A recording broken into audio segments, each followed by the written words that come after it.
사랑하는 CTS 시청자 여러분, 안녕하십니까? 예정교회를 섬기고 있는 설동훈 목사입니다.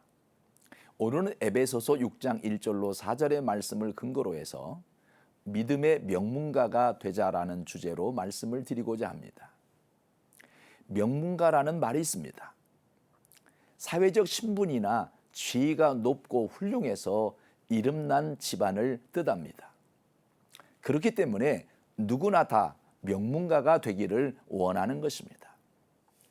어떤 분야에서 명문가든지 이들에게는 자녀 교육을 위한 나름대로의 십계명도 있습니다. 대통령의 가문 케네디 가에서는 식사 시간을 소홀히 하지 말라고 교육하므로 식사를 통한 가족 모임을 중요시했고, 스웨덴의 금융가와 기업가로 유명한 발렌베리 가에서는 존경받는 부자가 되려면 애국심부터 가르치라고 하므로 나라 사랑을 중요시 했습니다. 또 세계 최고의 부자이면서 절대 밖으로 드러내지 않는 금융업의 명문가 로스차일드 가에서는 돈보다 인간관계가 더 소중한 것을 가르쳤습니다. 뿐만이 아닙니다. 공자는 질문을 많이 하는 공부 습관을 갖게 하므로 궁금한 것을 풀어감으로 창의력을 갖게 했고, 톨스토이는 평생 일기 쓰는 아이로 키우라고 말하므로 글쓰기의 중요성을 어려서부터 가르쳤습니다. 또 인도의 시인 타고르는 부모와 자녀가 함께 모험 여행을 떠나라고 말하므로 여행의 중요성을 깨닫게 했고 강조했습니다.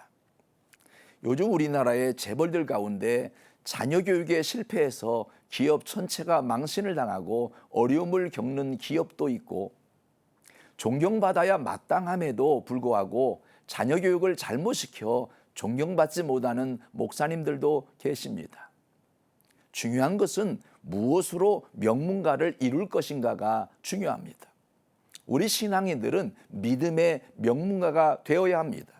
이것이 하나님께 영광이요 우리의 삶의 행복을 이루는 비결이기 때문입니다. 성경에 보면 예수님께서 이런 이야기를 하신 적이 있습니다. 어떤 동네에 큰 부자가 있었는데 밤낮 좋은 옷을 입고 좋은 음식을 먹고 쾌락을 즐기며 밤낮 자색 베옷을 입고 현재에 관심을 가지고 늘 파티하며 즐겼습니다. 한마디로 현실주의적인 삶을 살았습니다. 그러나 그 사람의 대문에는 거지가 있었는데 그 이름은 나사로였습니다. 그 거지는 그 부잣집 밥상에서 떨어지는 부스러기를 먹고 살았습니다. 그런데 그의 관심사는 영혼의 문제에 관심을 가지고 있었습니다.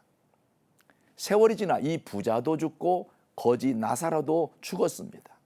그런데 성경은 말하기를 부자는 음부로 내려갔지만 나사로는 천사들이 와서 그를 받들어 아브라함의 품, 즉 낙원으로 데리고 갔다고 말합니다.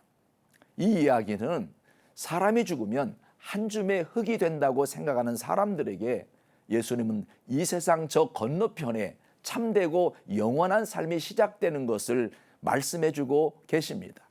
이것이 나사로와 부자를 통해 주신 메시지입니다. 오늘날 자녀 교육의 본을 보이신 믿음의 가문 중에서 제가 존경하는 분은 강영우 박사입니다. 그분의 자녀들은 아버지가 시각장애이기에 점자 동화를 들으며 자랐습니다. 어린 자녀들이 불평을 했습니다. 아버지는 왜 다른 아버지처럼 자전거도 같이 못하고 바깥에서 공놀이도 못하느냐고 불평했습니다. 그럴 때마다 그는 늘 희망을 찾아 긍정적인 말을 했습니다. 아버지는 다른 아버지들이 못하는 동화책을 어둠 속에서도 읽어주지 않니? 내가 자라 훌륭한 의사가 되어 아빠가 다시 보게 된다면 얼마나 좋겠니? 그날이 오면 정말 행복할 것 같다고 긍정적인 말을 했습니다. 그리고 부모가 늘 기도하는 모습과 책을 읽는 모습을 보이니까 결국 큰아들은 미국에서 2008년에 현지 언론인이 뽑은 최고 의사가 되었고, 차남은 3년 연속 미 의회 신문이 뽑은 최우수 보좌관이 되어 오바마 정권의 특별 보좌관으로도 일했습니다. 한국계의 부자가 공화당과 민주당 정부에서 연속적으로 백악관 고위직에 오르는 영예를 얻게 되었습니다. 그가 65세가 되어 미국 백악관 국가장애위원회 정책 차관보 자리에서 물러나는 날, 내 생에 가장 빛나는 날에는 강영우 박사의 생일날이 기자회견장이 될 정도로 화제가 되었고 부러움을 사기도 했습니다. 그의 자녀들은 인터뷰에서 늘 말하는 것이 아버지에 대한 존경심인데, 그들에게 가장 감동적인 것은 어둠 속에서 읽어준 동화였다고 말합니다. 강영우 박사는 말합니다. 자녀의 교육은 부모가 본을 보이는 것이다. 신앙 교육도 마찬가지입니다.